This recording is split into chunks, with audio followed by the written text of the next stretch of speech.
La democracia en peligro. El 31 de agosto del año 2016 fue destituida Dilma Rousseff del cargo de presidenta de Brasil.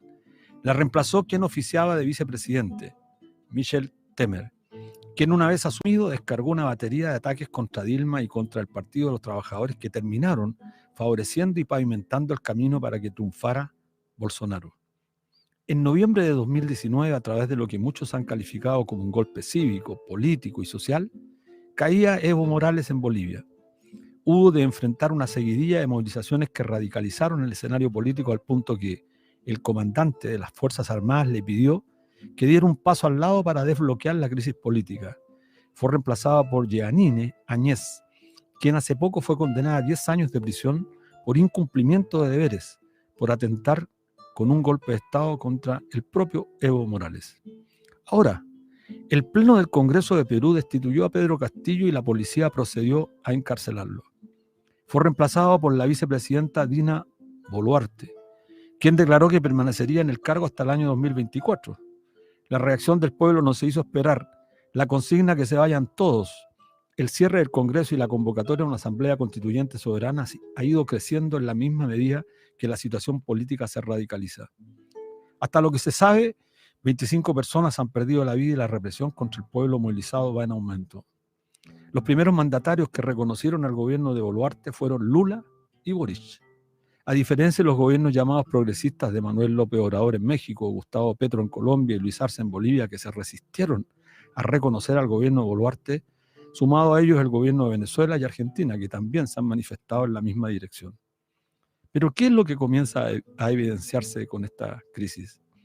Que las democracias tal cual las conocimos hace algunos años atrás han sucumbido ante el peso específico de quienes en los hechos ostentan de verdad el poder, los grandes empresarios y la derecha como su bastión político. Ya no es necesario recurrir a los golpes de Estado que en la década de los 70 ahogaron en un mar de sangre los procesos de transformaciones sociales que demandaban los pueblos. Hoy existen los golpes blancos o golpes de Estado blando o suaves, que son un conjunto de medios no confrontacionales y no directamente violentos cuyos fines es desestabilizar los gobiernos para luego hacerles caer, ocultando que ha sido otro poder del Estado el que lo ha provocado. Esta nueva estrategia comienza a tener éxito para quienes se proponen vulnerar la voluntad popular expresada en las elecciones de candidaturas progresistas, pues raramente esta estrategia ha sido utilizada contra gobiernos de derecha. El caso más emblemático fue Sebastián Piñera, que debió enfrentar un estallido que convulsionó al país por varios meses y jamás se planteó por el Congreso su destitución, aunque elementos sobraban para hacerlo, especialmente en materia de violaciones a los derechos humanos. En la hora presente la democracia no les sirve a las derechas, no les sirve a los poderosos, tampoco a los grandes empresarios. Los avances civilizatorios que han alcanzado las sociedades en materia de reconocimiento a derechos sociales, humanos, ambientales, de género, chocan con los intereses de las grandes fortunas oligárquicas que sustentan al capitalismo. Y este solo puede sobrevivir si mantiene su política de expansión y acumulación, la que solo puede lograr con la violación de los derechos sociales, laborales, con la destrucción del ecosistema y con el aplastamiento de los pueblos minoritarios que reivindican derechos y reconocimiento, lo cual evidentemente pone en peligro la paz social. Es el momento entonces de comenzar urgentemente a recrear algo diferente, que salve al planeta y a la especie humana de la voracidad del capitalismo, y ello exige defender la democracia de los totalitarismos que asoman en la región y, por supuesto, asoman con mucha fuerza también en Chile.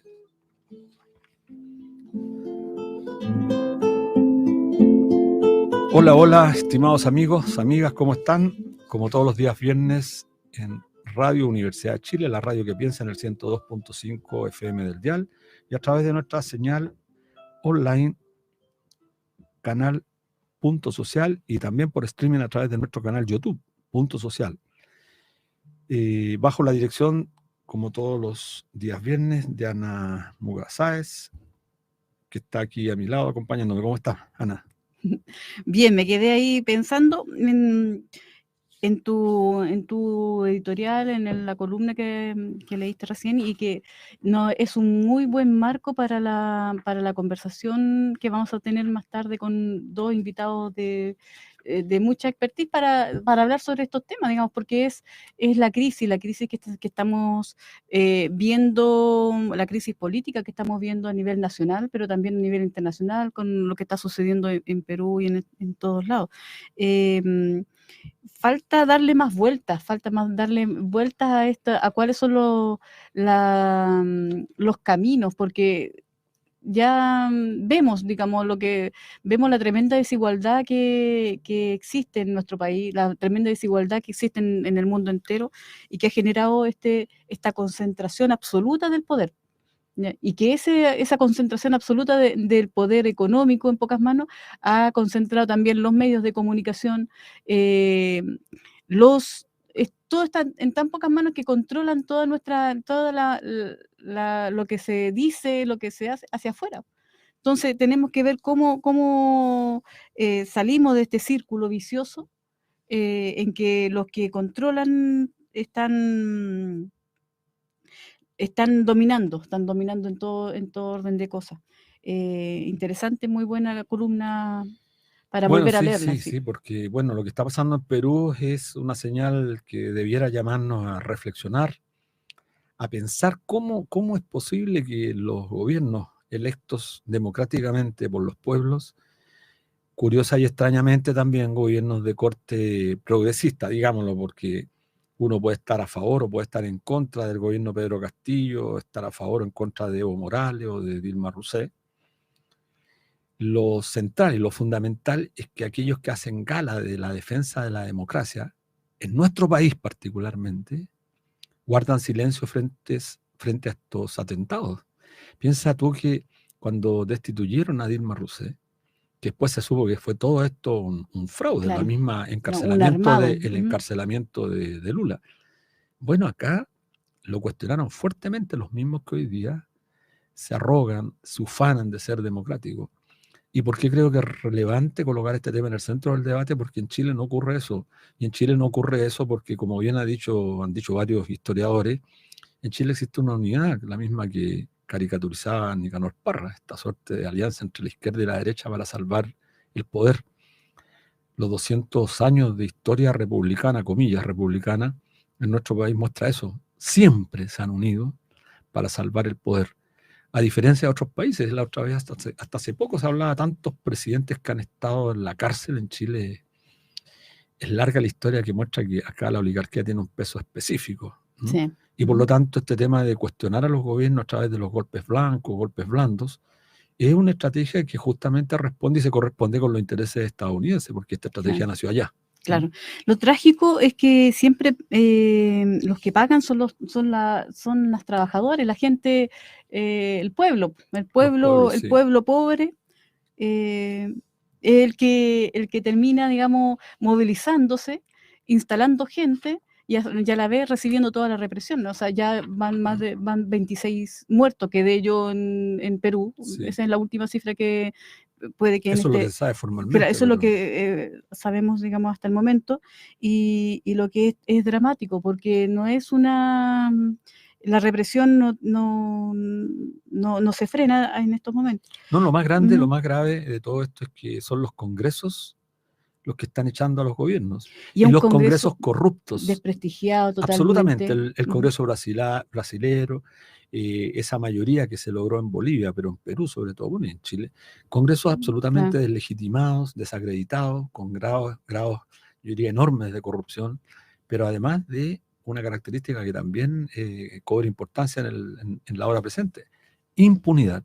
Claro. Lo que vimos hoy día con el famoso video que recorre las redes de Iván Moreira, que con 35, 36 millones pagó la impunidad de un delito que hoy debiera tenerlo en la cárcel.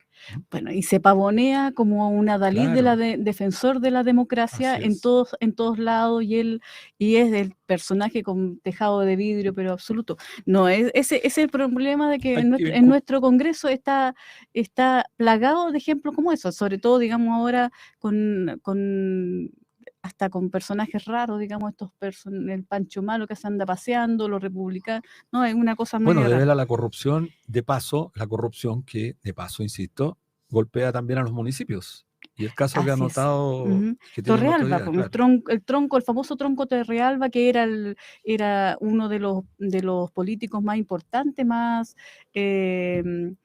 relevantes de Renovación Nacional. Por él pasaban muchas decisiones durante salió hace un año que no es de Renovación Claro. Nacional, y la dirigencia de Renovación Nacional trata de decir, ya no es militante, ¿ya? Pero sí, su sobrino fue diputado, Diputado de y Renovación Nacional según también, lo que ha sí. trascendido en los medios, él, para ser diputado, recibió un sobrecito todos los meses de 1,5 millones Claro, del entonces nada más ni alcalde de nada menos. Vitacura. ¿Ya? No, esto es vergonzoso. Realmente el problema está en que cuando es tan permanente, es tan constante estas transgresiones, la gente ya pierde la capacidad de asombro, y eso es peligroso. Cuando se pierde la capacidad de asombro, no se trata de terminar con esto, ¿ya? Y vemos que esto se ha repetido en Vitacura, Las Condes, Maipú. Bueno, Reginato en Viña del Mar, a la, propósito de Reginato, que son miles, claro, entiendo, miles de millones de pesos. claro, Además, en Viña del Mar, que justamente ayer tuvo la catástrofe, catástrofe que entre que otras es, cosas se podría resolver en parte anticipadamente con esos recursos que se han robado descaradamente claro, algunos claro, alcaldes. claro, porque si lo que no se han robado, mira, imagínate que Torrealba tiene los que le han detectado son 2.300 millones de pesos en una cuenta. Ya saben que ya hay más cuentas por ahí. Si esa plata se hubiese utilizado, Vitacura quizás es una comuna rica, por eso igual la idea es de que lleguen a las comunas más pobres, digamos, que sea más equitativo el reparto. ¿Ya? Pero estas eran platas públicas. Estas platas públicas, digamos, se las queda este señor, beneficia a su partido político, a la derecha, y con eso siguen manteniendo el poder y reproduciendo. Así que no, es penoso el tema. Pero tenemos 2 invitados muy buenos y queremos empezar. Estamos de vuelta en Debate Social en el 102.5 del dial FM de Radio Universidad de Chile y en nuestra señal online, que en este momento estamos transmitiendo por YouTube con nuestro canal YouTube, para que nos sigan y sigan @canal.social. También les vamos a pedir que se suscriban a nuestro canal. Estamos haciendo una campaña para ganar suscriptores a nuestro canal.social. Así que los invitamos a suscribirse enseguida, claro.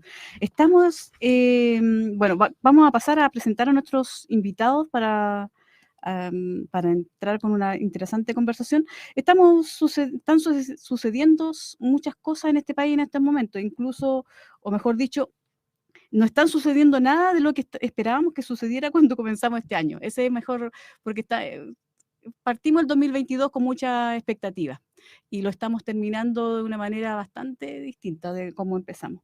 Entonces, para conversar y darle vueltas a los acontecimientos que están sucediendo en distintos ámbitos, estamos ahora aquí en nuestro estudio con Camila Vergara. Ella es periodista, historiadora de la Universidad Católica de Chile, magíster de la Universidad de Nueva York, con estudios doctorales en la Universidad de Columbia y Cambridge, con especialización en Derecho Constitucional. Gracias, Camila, por estar acá. Y también estamos con Darío Quiroga, cientista, sociólogo y cientista político, y uno de los miembros de la Cofradía de Analistas La Cosa Nostra.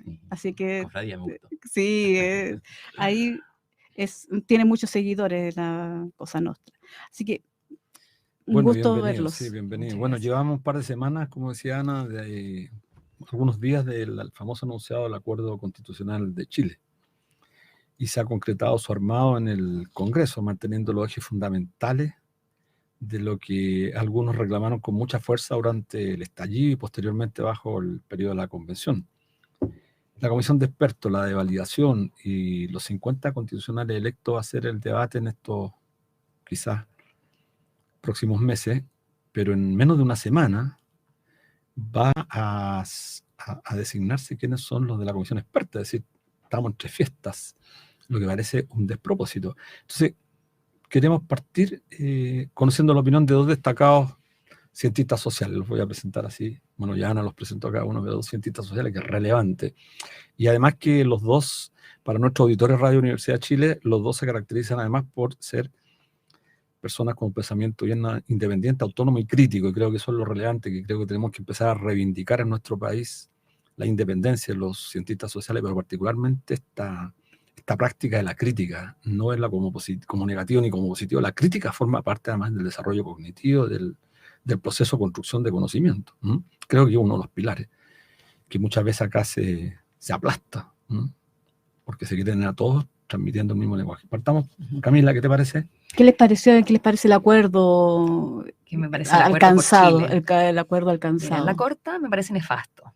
Si vamos a analizarlo un poco, creo que es un acuerdo que va a lograr lo que la élite política quería desde un principio. ¿Se acuerdan que al principio del debate, cuando se abrió el debate constitucional, los expertos, había cientistas políticos y abogados que firmaron una carta diciendo que básicamente la constitución mínima, que era bastante parecida a lo que teníamos hoy, pero distinta, ¿ya? Era una muy buena opción. Se discutió la convención mixta, que era esta idea de los designados y los electos, y eso no funcionó en el plebiscito, y obviamente ganó la convención constitucional 100% electa. Y hoy día, después del fracaso de ese proceso novembrista, por así decirlo, volvemos entonces a esta especie de comisión mixta en que se crea un comité de expertos que va a ser controlado por las proporciones de representación en el Congreso. Tenemos que recordar que la mitad del Senado es de derecha, entonces vamos a tener designados que van a ser de un partido político que está en contra del cambio y que van a querer dejar la misma constitución. Más aún, tenemos ya los bordes famosos que impusieron y que el gobierno ni siquiera cambió una coma de ellos, o sea, simplemente aceptó lo que la coalición de derecha les dio, la coalición conservadora, de mantener el Estado subsidiario, de mantener el Senado, el Ejecutivo con los mismos poderes, de tener un gobierno centralizado, ¿ya? Eso es algo que, o no regional, es algo que básicamente va a mantener los pilares de la Constitución que hoy tenemos, y que luego se le va a pasar a la convención elegida, pero que va a poder cambiar muy poco por los altos quórums. Entonces vamos a tener un proceso que va a ser controlado por los expertos y que va a tener como una especie de performance electoral que muy poco van a poder cambiar, y que luego se va a someter a plebiscito también, una especie como de performance ciudadana que no tiene realmente deliberación. Entonces me parece que es un despropósito tener este tipo de proceso, mejor no tener nada. ¿Qué opinas, Darío? Sí, no, bueno, de partida suscribo lo que señala Camila, pero fíjate que mira, incluso, déjame decirlo así, como manera media didáctica. Mira, la mitad del Senado la controla la derecha, por lo tanto, en realidad, quienes van a estar aquí metidos, tenemos un formato que en realidad va a asegurar que no haya ningún cambio, etcétera, una constitución gatopardista. Fíjate que, bueno, puede ser. O sea, bueno, y si de repente la mayoría del país es de derecha, ¿no? Porque el 62% votó en contra, bueno, entonces quizás votamos, de repente incluso elegimos hoy en día una convención o cualquier estamento, y capaz que en realidad la derecha, por las razones que sea, se lo lleva todo. Y tenemos una constitución ahora democrática, pero aún más resguardada y más conservadora que la de Pinochet. Puede ser, todo puede ser. Lo que no puede ser, y yo creo que eso es parte de los temas que son fundamentales, es la lógica de estupidización del ciudadano común y corriente. Yo lo que quiero decir es lo siguiente, para quienes nos están escuchando. Esta es una constitución que se va a escribir de manera designada.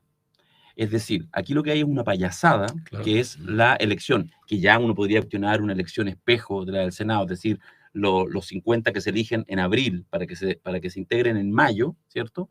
Ellos van a llegar con una constitución donde, 24 personas, paritaria para que nadie se queje, porque ahí ahora la derecha son los que más agarran lo paritario, porque efectivamente con eso pareciera que cumple cualquier regla democrática. Pues bien, esa paritaria de 24 expertos y expertas, 12 y 12, efectivamente designados por este Senado y por la Cámara de Diputados, van a ser personas que se ponen a trabajar en enero.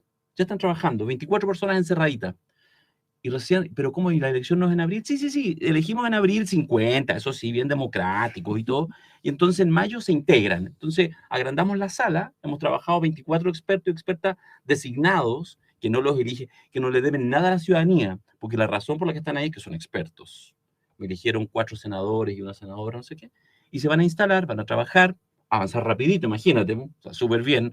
Nadie los votó, no tienen que representarle a nadie, solo a los fácticos que los eligieron ahí, esa aristocracia democrática que es el Senado, y entonces van a avanzar rapidito, porque tienen 5 meses. Y en mayo van a tener que pedir una sala más grande para que quepan otros 50, se van a sentar 74, y ahí esos 50 algunos va a decir, oye, esto no me No gusta me parece, tanto, claro. ya, júntate hartos para que le hagamos un pequeño cambio.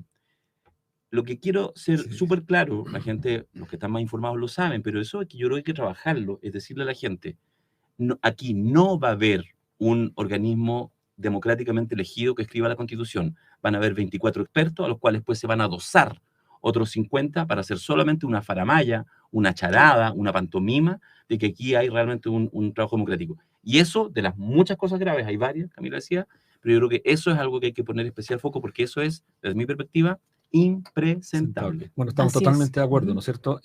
Realmente lo hemos planteado nosotros desde distintas instancias, que aquí se ofendió la inteligencia colectiva, la inteligencia individual. Bueno, está muy buena la palabra esa, es tratar de estúpido a todos los chilenos y chilenas. Esto creo que es la mejor definición. Nos tratan de estúpido.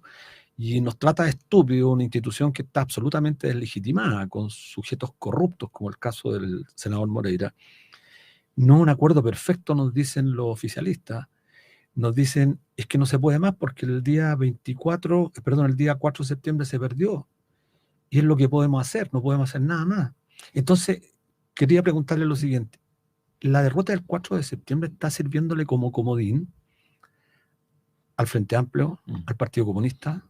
No voy a hablar de los socialistas, porque ellos hace tiempo que ya están Ellos en están muy esta. cómodos con Claro, este pero está acuerdo, muy digo. cómodo porque tú vas, por ejemplo, fuimos la semana pasada al Congreso, entonces a hablar el tema de las pensiones, pero es que no se puede más, pues acuérdate que pero si el 4 Pero de septiembre la perdimos, gente no se pronunció por las AFP, no se pronunció por la ISAPRE, no se pronunció por mantener la educación como un negocio.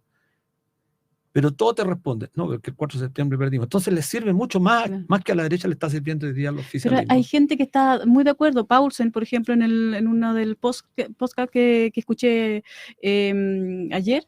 Ahí nos hemos estado Aparece- agarrando con Fernando. Claro, él plantea que es o sea, que es lo mejor que se pudo haber conseguido. Y mucha gente está en este. ¿Qué piensan ustedes de este 4 de septiembre como el comodín, digamos, para que Para todo, justificarse. para justificar todo, el que no se puede más, digamos, que no se puede avanzar más en todos los ámbitos de cosas? Yo creo que hay un mal análisis de lo que pasó el 4 de septiembre, que hay que entender esa derrota como una crónica de una muerte anunciada. O sea, el gobierno actual llegó al Estado y ni siquiera mandó una carta a las personas informándoles que había un proceso constituyente. No hubo ninguna información oficial del gobierno, solamente por la televisión y algunas performances que hicieron de entrega de constituciones, ¿ya? Pero no hubo una política pública de informar y hacer una pedagogía de las personas para entender lo que estaba pasando. Entonces, tenemos un oligopolio de los medios en que 24 horas al día había desinformación, había aportillamiento, ¿ya? Y eso es lo único que las personas pudieron entender en el fondo. Entonces, hay personas que pensaron que estaban votando en contra del gobierno, en contra del sistema, o sea, pero la idea de que la constitución que se escribió fue derrotada porque era mala y porque los independientes, que al final los realmente independientes eran menos de un tercio de la convención, eran los que habían causado esta constitución radical, siendo que cada artículo tenía que ser aprobado por 2/3. Eso yo creo que es una narrativa que fue orquestada desde un principio, ¿ya? Y que nunca fue discutida. Entonces hoy día la izquierda o el gobierno, digámoslo así, se suma a esa narrativa diciendo, bueno, sí, se derrotó esta constitución que era un proyecto más transformador, entonces por ende hoy día nos tenemos que acatar y subordinar a lo que los conservadores en el fondo dicen, porque es la única forma de tener un proceso constituyente. Y esto es un paralelo con lo que pasó el 15 de noviembre, en que el pueblo pedía asamblea constituyente y había una efervescencia que uno no sabe a dónde podría haber llegado, pero inmediatamente la clase política civil se junta en el fondo y dice, ok, accedemos a los 2/3, accedemos a los bordes, porque esto es lo único que podemos conseguir hoy. Y eso claramente no se puede saber, en el fondo uno no sabe el universo paralelo, ¿no es cierto? Y hoy día estamos ahora en un proceso incluso peor del que estábamos antes, donde no hay movilización popular, casi. Hay movilización estudiantil que es brutalmente reprimida, ¿ya? Y tenemos un gobierno que ha pasado todo el programa de Sebastián Piñera, o sea, desde el TPP-11 hasta la militarización de la Araucanía. O sea, no tenemos una diferencia entre el gobierno de derecha y el gobierno de la nueva izquierda. Entonces, estamos en un proceso de depresión un poco de la ciudadanía, y creo que hay que analizar la derrota de una manera mucho más crítica para poder también ver este proceso que se nos está vendiendo de una manera más crítica y no como lo único que se pudo. Sí, sí, yo fíjate que, a ver, los entiendo. Fíjate que yo empatizo o sea, creo que debe ser complejo estar en los zapatos del gobierno, incluso de las fuerzas de izquierda, del Parlamento, sin hacer distingo. Métete al PPD, a los socialistas, no quiero ser... Yo creo que está difícil, la tienen súper difícil. El tema es que yo creo que están cometiendo un error que es gigante. Es decir, si ellos trazan una línea, por ejemplo, una cosa básica, no estoy hablando ni siquiera de un tema programático, es decir, mira, ¿sabéis qué? Si vamos a escribir una nueva constitución, si genuinamente usted, señor Renovación Nacional, Evópoli, la UDI, quiere escribir una nueva constitución, ok, este proceso entonces fracasó. Listo, nos podemos, listo, ya.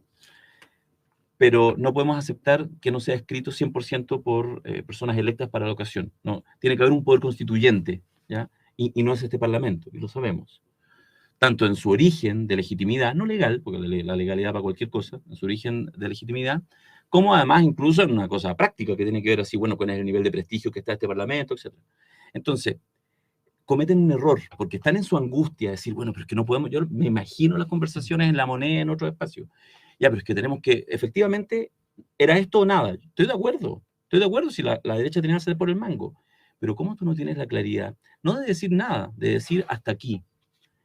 Tienen que ser electos. Los expertos, por supuesto, por el espacio de expertos, tienen que ser electos también, buscaremos la manera para no cuidarlo, o por último, ok, habrá alguna designación de expertos, pero funcionarán en conjunto con una mayoría de electos, en fin, los bordes no van, cosas como mínimas, y entonces, bueno, si efectivamente no hay acuerdo, no hay acuerdo, y tendrá que salir al gobierno y decir, mira, hicimos todos los esfuerzos, llevamos 6 meses y no hubo acuerdo. Por lo tanto, vamos a hacer una reforma constitucional para un plebiscito, y así un nuevo plebiscito entrará. Incluso lo que les decía al comienzo, incluso en condiciones de eventualmente que tus posiciones, las que tú estás defendiendo, pueden incluso ser derrotados. Pero los problemas de la democracia se resuelven con más democracia. Y ahí es donde yo no entiendo cuál es el cálculo práctico. Si yo creo que esto es, mira, ni siquiera es un tema, es de principio, indudable. Pero yo, que trabajo como asesor en muchos ámbitos, hasta lo diría como un asesor así cínico. Yo como un asesor cínico, que no me interesan los principios, que no tengo ética, le diría al gobierno y a los partidos oficialistas cercanos al gobierno, ustedes se están dando cuenta de lo que está pasando. Ustedes saben lo que va a pasar cuando se nombren esos expertos, cuando tengan rostro, va a seguir bajando en la legitimidad de la gente. Y después, cuando el primer experto a las 3 semanas le encuentren que no pagó las contribuciones de la casa en Cachagua y tenga que salir y lo cambien por otro, entonces, ¿por qué ustedes le hacen el piso, ponen la cara para un deseo gatopardista que es de las fuerzas de derecha? No logro entender cuál es el cálculo. Por eso, termino con esto, hay algunos diputados y diputadas de fuerza oficialista, y algunas ni tanto, no sé si han hecho la cuenta. Hay varios que están diciendo no, sí. porque ¿cómo voy a aceptar esto? ¿Cómo voy a concurrir con mi firma para que esto suceda? Para que después lo saben, algunos se dan cuenta que en 2 o 3 meses más le va a empezar a pasar la cuenta. No quieren ser parte de esto, porque ellos sí no van a tener que asumir el peso. Ustedes designan a los expertos. No, Claro. no corresponde. Yo creo que de verdad hay incluso un error de cálculo por tratar de sacar esto apurado. Yo insisto, entiendo su angustia, pero creo que el error que están cometiendo es terrible. ¿Pero cuál es el Sí, apuro? sí. Nada más. Esa es una pregunta que tenía justamente. ¿Cuál es el apuro? ¿Por qué o sea, el gobierno podía no hacerse parte de esta presión? ¿Cierto? Y podía tirarse adelante. ¿Cuál es el apuro de sacar un mal acuerdo que a todas luces va a mantener la misma constitución No hay del ambiente 80? O sea, constitucional, han dicho algunos. No hay ambiente en este claro, momento. o sea, con todos los amarres, difícilmente va a ser distinta a la constitución que ya tenemos. Bueno, O sea, pero perdona, pero si se informan por los medios, o sea, si leen La Tercera, leen El Mercurio y escuchan la Academ todos los lunes, bueno, en realidad es coherente. claro, que no hagan había esta otra tonta. cosa que hacer, una Sí. cosa Pero así era. también hay que tomar en cuenta el ego del presidente.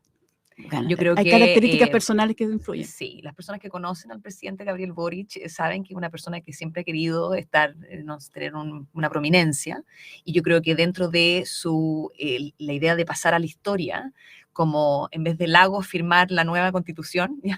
Va a ser su nombre. Y ya habían algunos asesores diciendo en redes sociales, bueno, fantástico, que la próxima constitución que vamos a tener escrita en democracia, con todo esto, este proceso fantástico que vamos a pactar, va a tener la firma de Gabriel Boric. Y eso es algo que pesa, yo diría, y eso es algo que hay que hacerlo ahora o no se va a hacer. Bueno, les comento Eso. que hace No quiero poco... creerle a Camila. Sí. De verdad no. Sí, sí. Ya, está bien, pero... Oye, bueno, Claro. bueno, nuestro auditor estamos con dos grandes destacados analistas, cientistas sociales, con Camila Vergara y con Darío Quiroga. Mira, hace poco me invitaron a un live con compañeros del exterior, de España, estaban muy interesados porque la noticia rimbombante, el gran acuerdo nacional. Bueno, la primera noticia rimbombante en el exterior fue que se acababan las AFP. Ujú. Participé no sé en cuántos foros internacionales porque me llaman, pero se acaban las AFP. Pero la noticia esta, a propósito del debate que estamos haciendo, bueno, viene el proceso constituyente, Luis, me invitaron gente de Brasil y empezamos a discutir. Perdón, pero para aclarar a los ¿Mm? también auditores, o sea, tú tuviste que desmentir Claro. el tema, digamos, de Pero que no se acababan las AFP. No. Claro, cambian de nombre. Pero en este tema, en este particular tema, cuando le comenté este análisis, esta suerte que cuesta incluso comprenderla, como 24 tipos empiezan a trabajar al otro día del año nuevo, ya están designados para callados, pero empiezan a trabajar el día 2, el 3, porque el 2 es feriado, y cuando lleguen los 50 van a tener ya el paquete armado. Entonces, ¿quién va a levantar la mano si son del mismo equipo? Mira, pero entonces le pregunté a unos, les comenté que las bases constitucionales ya tienen un rayado cancha. Entonces, me preguntan, ¿cómo a priori se va a discutir un proceso constituyente cuando no se puede discutir, por ejemplo, el régimen político? Pero es de la esencia un proceso constituyente que la primera pregunta que se hacen los constituyentes, bueno, vamos a mantener el régimen político, presidencial, semipresidencial, queremos un régimen parlamentario. Me acuerdo cuando entrevistamos a Jaime Baza en este mismo programa, cuando ya era electo, me tocó personalmente hacerle la pregunta, bueno, tú eres partidario. Él fue más allá de la pregunta. Me dijo, no, yo soy partidario de un régimen, nos vamos a jugar por un régimen parlamentario. Sí. Entonces, ¿cómo se va a explicar esto internacionalmente? El hazme reír, tú usaste la palabra que nos consideran estúpido, pero yo creo hacer el hazme reír, poder presentar esto internacionalmente. No sé qué les parece. Bueno, perdona, es que yo creo que yo he utilizado mucho la metáfora estos días. De verdad, esto es el rey desnudo. Ahora, pasa piola, porque el acuerdo es, desde el punto de vista formal de las directivas de los partidos, sí, muy amplio. Claro. O sea, del Partido Comunista a la UDI.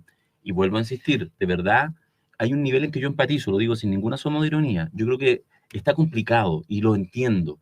El tema es que en algún minuto se les corrió la mira y lo que están haciendo es seguir cavando su tumba, porque esto no va a responder a los deseos de la ciudadanía constituyente, no solo que votó a prueba, que fue parte de todo este proceso, que no son muchos. Hoy en día efectivamente es probable que gran parte de la ciudadanía, gente en la calle, en realidad esté más preocupada de los temas de la delincuencia, del costo de la vida, etcétera, y por lo tanto haya poco ánimo, estoy de acuerdo, pero en el fondo tu base súper importante para llevar adelante, en el caso del gobierno, las tareas de los próximos 3 años, o sea, le estás pegando un portazo y uno lo ve. Fíjate que más que en actorías políticas, en actorías más sociales, culturales, referencias, uno lo ve en redes. O sea, de verdad es como que, ya, pero si es que no se entiende.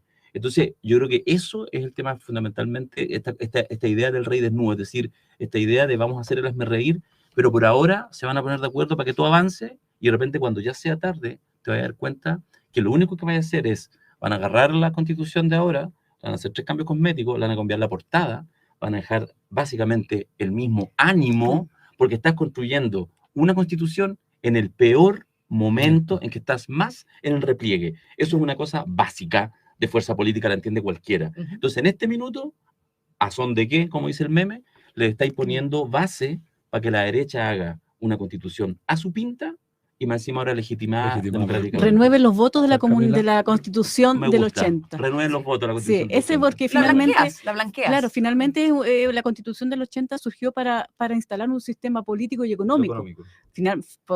Sobre todo económico. Y ese sistema económico no va a tener ningún cambio en el nuevo proceso. Claro, pero Camila, no basta con que una nueva Constitución tenga o no tenga legitimidad, porque a la derecha le importa un comino. digámoslo claramente. Si tiene legitimidad, lo importante, como bien dices tú, Darío, es que, comillas, la legitimidad del momento la de una elección popular, es decir, que un plebiscito la sancione, la vote favorablemente. Ahí está la legitimidad. Después se podrá cuestionar la metodología, todo el mecanismo que estamos observando, porque la gente no ha leído todavía los mecanismos. Sí, yo quería hacer una acotación de lo que dijiste antes de esta idea de la desinformación internacional, ya que cuando yo vivo afuera, entonces yo veo toda la prensa Es internacional, importante saber eso. y ha habido un blindaje a Gabriel Boric desde la revista Time, ¿ya? Sí.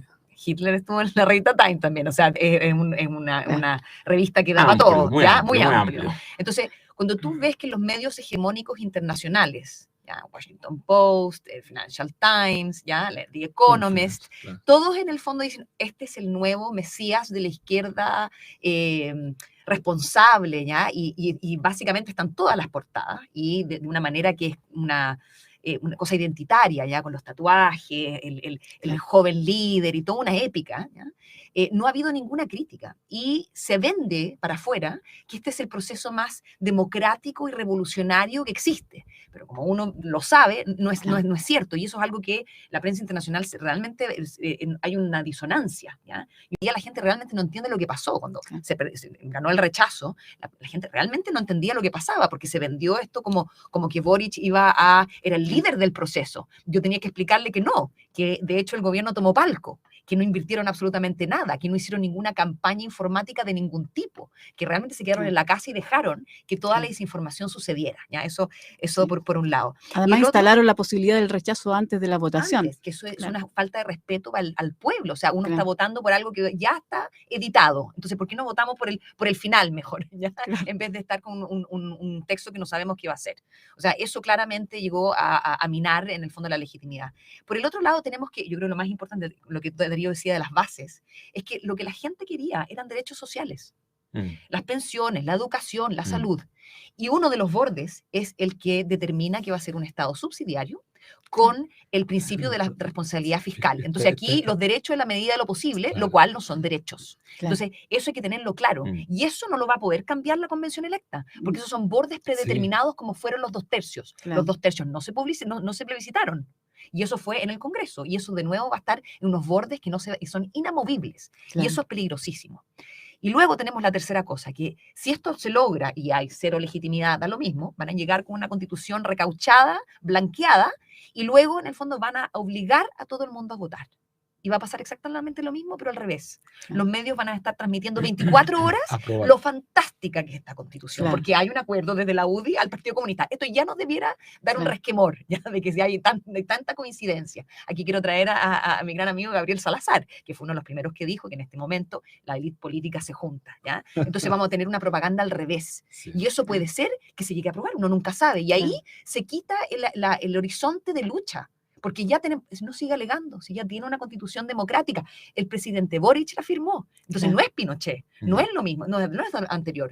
Yo prefiero tener algo que sabemos que está malo y seguir el camino hasta que venga el momento apropiado. Pero tener este proceso trucho ahora, o sea, es inentendible. No, es un absurdo. O sea, realmente inentendible, porque no va a dar el piso para los derechos sociales que la gente quiere. Así es. Justamente, bueno, pasando ahora con el tema del acuerdo que deja toda esta, o sea, los derechos sociales, tú apuntaste súper bien, o sea, los derechos sociales no van a seguir siendo mercantilizados, ¿ya? Y a muy buen precio van a tratar de mantener el negocio con la educación, con la salud, con las pensiones, y ahí en eso están tratando de amarrar todo. Pero también había mucha confianza en que esta una generación joven, había una renovación de los líderes de la izquierda, digamos, de la política, en un periodo, digamos, con esta avalancha de jóvenes estudiantes que surgieron de las movilizaciones del 2011, que siguieron, tuvimos no sé, pues marcharon con nosotros en Noma FP, estuvieron en todas las movilizaciones había y por haber, pero ahora terminando este año calendario, digamos, el gobierno empezó en marzo, estamos ahora en diciembre, y vemos que se aprobó el TTP-11, ya estos días, digamos, hoy día ya no tengo claro, tenemos una propuesta de pensiones que va a mantener a las AFP, cambiándole un nombre, se llaman gestoras de inversión, la salud, que era uno de los caballos de batalla, simplemente no se toca, digamos, el tema del modelo de salud, y está muy en crisis el modelo de salud actual, pero El no se privado, toca, sobre todo, el privado privada, está y no muy se difícil. toca, y la salud pública se siguen traspasando las plata al sector modelo privado, pero la salud pública sigue en decadencia. Pero vemos que este asunto del concepto de la medida de lo posible está ahí presente. Entonces, las viejas prácticas políticas en los nuevos actores se siguen dando.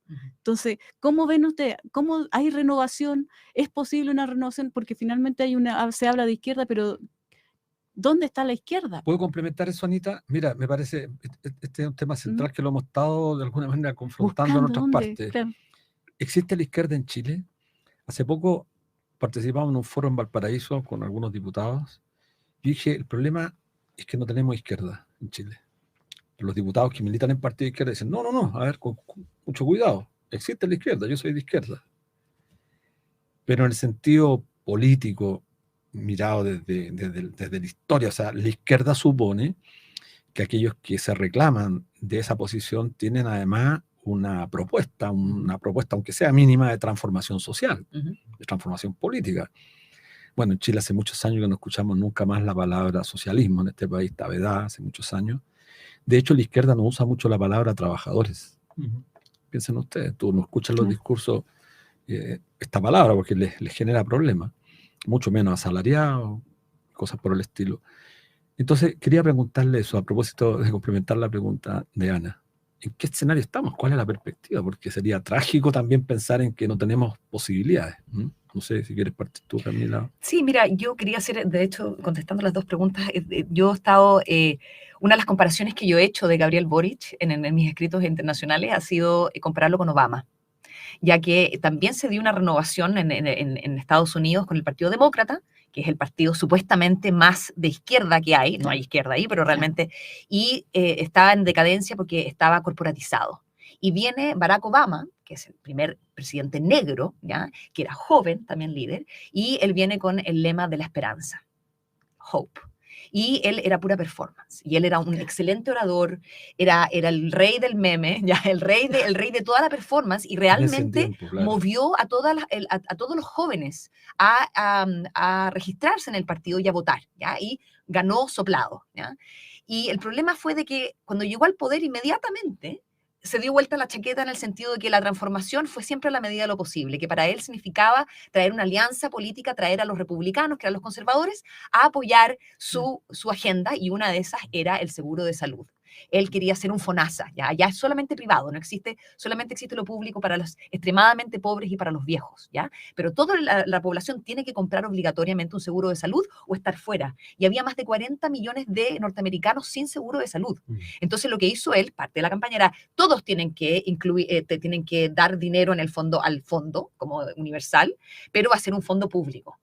Pero el fondo público no se ganó. Entonces lo que hizo fue, obligó a todo el mundo a cotizar, pero fue todo privado, y dieron un seguro que era medio público, pero no, ¿ya? Y hoy día estamos en Estados Unidos, hay una crisis tremenda de salud, ¿ya? Entonces era pura performance y una persona que se vendió como alguien muy revolucionario, pero realmente no lo era, ¿ya? Y que de hecho fue uno de los impulsores del TPP-11. ¿Ya? Entonces, muy corporativista, ¿ya? Una persona que extraditó, o sea, echó a los refugiados, en el fondo. Eso fue lo más grave, sí. O sea, realmente impresionante su nivel de represión, y como no había oposición, porque era la persona más de izquierda del espectro, todo pasó fantástico, los conservadores le aplaudían, ¿ya? Y esto está pasando exactamente lo mismo. O sea, hoy día creo que Chile, desde la vuelta a la democracia, que no tenemos izquierda, tenemos una izquierda neoliberal, si eso es posible, ¿ya? Pero es una izquierda que niega lo universal. O sea, tú dices socialismo, pero yo digo redistribución de la riqueza. Esto es algo que no se nombra, esto es un tabú. Aquí no se redistribuye la riqueza, aquí se ayuda a los pobres, que es una política de derecha, ¿ya? Y listo. Y no se cambia, no se transforma. Entonces, creo que estamos un poco huérfanos en ese sentido, y tenemos una gran parte de la población más pobre que no tiene representación, de que no hay nadie más. Hoy día, TPP-11, no hay, o sea, era Gabriel Boric quien estaba con la polera en el Congreso antes, ¿no es cierto? Sí. Entonces, hoy día no hay nadie que esté en la oposición. Por eso pasan las cosas que son más conservadoras más rápido. Y eso es algo que tenemos que preguntarnos, si el mal menor, tener al mal menor, sirve en el fondo, o que simplemente pavimenta lo que los conservadores querían hacer, pero no podían cuando los otros estaban en la oposición. Claro. Sí, mira, escuchaba, mira, voy a exprofeso, me gusta hacer esto, voy a hacer el amarillo del cuarteto por un rato. Quizás de manera más permanente. No, pero lo que pasa es que quiero ser nuevamente en esta lógica, que lo hago también para tratar de establecer puntos de conexión, de pronto con quienes están al otro lado. Yo creo que siempre el ejercicio del poder uno puede hacer, de repente uno no está muy Empático. acostumbrado, empático. Entonces decir, bueno, sí, igual es cierto que en algún nivel otra cosa es con guitarra, ¿ya? Entonces a veces Claro. pongámonos nosotros en esa escena, entonces miremos. Entonces, yo creo que siempre la política es en la medida de lo posible. El tema es cómo uno define cuáles son los ámbitos de aquello que puede avanzar.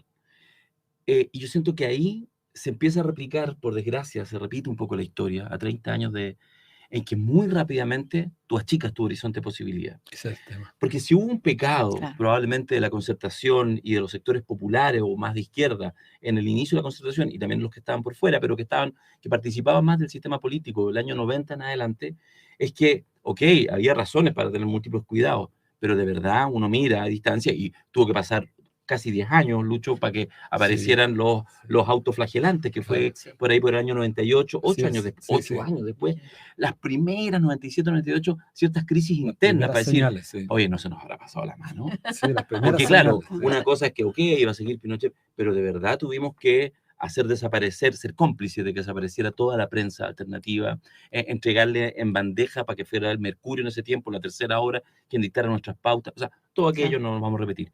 Y ahí yo siento que está faltando una cierta convicción. Y eso, fíjate, déjame entroncarlo con un ejemplo para salir de la discusión de acá. Conversaba en varias oportunidades, me ha tocado la oportunidad en algún minuto de ir a distintos lugares en el Brasil, a propósito de, por ejemplo, los gobiernos de Lula después de Dilma. No son gobiernos que uno pueda decir ni socialistas, no, Lula hizo una alianza con el empresariado que de hecho también le permite, grande, yo creo que tuvo cierto ojo, uno podrá discutir y los brasileños tendrán que hacer su análisis, pero lo que sí tuvo claro es que había campos en los que había que avanzar. Entonces, claro, ahí tú ves, cuando tú analizáis las últimas 6 elecciones presidenciales en el Brasil, de las 6 elecciones presidenciales, en 5 ganó la izquierda, en 3 Lula, en 2 Dilma, y en una Bolsonaro en un momento de gran crisis. Bueno, es por algo, porque se abona, porque se trabaja, porque se entrega en algún espacio en políticas culturales, en salud, en educación, en ámbitos de derechos sociales, se avanza en programas políticos profundos, de mucho mayor cogestión, no digo que sea perfecto, pero uno digo, bueno, ahí tenéis un mínimo súper posible de hacer. Y tú miráis ahora, y en realidad en general, más allá de algunas cosas de carácter más simbólica, políticas de género, etcétera, muy de grandes anuncios, muy de cosas medias formales, en realidad entregaste todo el poder de iniciativa, insisto, a que te lo defina CADEM, por ponerle un nombre, que te defina que entonces seguridad, y la seguridad se ve de tal manera, y no hay otro mundo, y no hay tu tío. Y yo creo que ahí hay de verdad como dejar la iniciativa a que sean otros los que gobiernen por ti, y eso es lo peor, Claro. porque Eso si es lo no, peor, perdona, sí. lo último, finalmente, que es una de mis obsesiones, lo digo mucho en el podcast, a mí me angustia que lo que estemos en este minuto como proceso político, una cosa es que haya un gobierno fallido, que no llega a su lugar, y lo otro es que estemos sacando el tejido, esperando que en 3 años más lo gane, entregárselo en bandeja de plata a la ultraderecha. Ese es el problema. Camila, nos queda bastante poco tiempo, nos quedan 2 minutos. Un minuto te damos para que... Los dos para Camila. Sí, por favor. Camila, no, es que ha sido tremendamente interesante. Estoy viendo una cantidad impresionante de gente que está comentando, porque creo que incorporan una mirada analítica de ámbitos distintos, de ángulos distintos. Yo creo que eso es relevante. Nosotros tenemos que generar, como lo dijimos al comienzo, pensamiento crítico y confrontarlo de forma tal que podamos avanzar en conocimiento también. Creo que es la tarea de esta izquierda que aún no se define en este país, que pueda dar señales, que quiere cambiar el mundo. Sí, creo que no es tanto, pero es mucho a la vez. Camila. Claro, ¿y qué es la izquierda? O sea, si nos vamos a llamar de izquierda, ¿qué significa eso? O sea, lo que tú decías, ha habido puro anuncio performático, simbólico, aquí arriba, ¿ya? Pero en el pan pan vino vino no hay nada. O sea, hoy día las ollas comunes proliferan, el hambre prolifera. ¿Qué se ha hecho? Incluso cortaron subsidios, lo hicieron un streamlining, o sea, no hicieron, porque tú dices, bueno, es que va a subir la inflación, bueno, arréglatelas para que la gente no pase hambre, porque esa es tu base, supuestamente. Tú eres la persona, tenemos al Partido Comunista adentro del gobierno, o sea, si el Partido Comunista no se preocupa de los pobladores, ¿quién se va a preocupar? Entonces, ¿cómo nos podemos llamar? Mm. O el gobierno, un gobierno de izquierda, ¿cómo el Partido Comunista se puede llamar un partido de izquierda? Si no hace ninguna política pública que va directamente a favorecer, a beneficiar a las personas más vulnerables de este país. Y a más inflación, menos poder adquisitivo tienen. Claro. Entonces, no hay ni una política pública y se están rigiendo por la mentalidad, por la medida de lo posible, en el fondo, lo que es posible de derecha. ¿Ya? La idea de conservadora, ya digámoslo así, Mm. que es un conservador que no puedes hacer nada porque va a subir la inflación. Así Y es. ese es el gran pecado en el fondo. Pero al final los que sufren la inflación más son las personas Claro. vulnerables que están con hambre, los niños. Entonces, por el otro lado tenemos el tema de la agricultura, por ejemplo. Todos los agricultores están quebrando hoy día porque no pueden exportar porque el transporte, todo es carísimo. ¿Qué haces con esa sobreproducción de fruta maravillosa? Mientras nuestros jóvenes están con una colación del Junaev Mm. Claro. que es, pero realmente asquerosa. Entonces tú dices, ¿cómo no hay imaginación Pero para están las canalizar ganancias, esto? claro, y están las ganancias de la industria especulativa, Claro, que son así es. gigantescas. Bueno, el dominio Por del favor, modelo, también, claro, para que se Darío, despida sí, Darío. porque- No, nada. Yo conozco los tiempos de los medios, así que nada. Agradecerle la invitación. Usted No, sabe al que contrario. siempre es disponible para seguir Muchas conversando. gracias, muchas Oye, gracias. Bueno, Faltó los dos- tiempo, faltó mucho tiempo. Muchas Así que gracias, Camila el próximo y Darío, viernes nos juntamos y ahí saludamos a toda la gente que nos vio en las redes sociales y Muy por... bien. No pudimos responderle a Radio nadie porque Universidad fue de muy rápido. Sí. Muchas gracias Un por abrazo, tenerme gracias. en su Un presencia. abrazo, chao. Chao, hasta luego.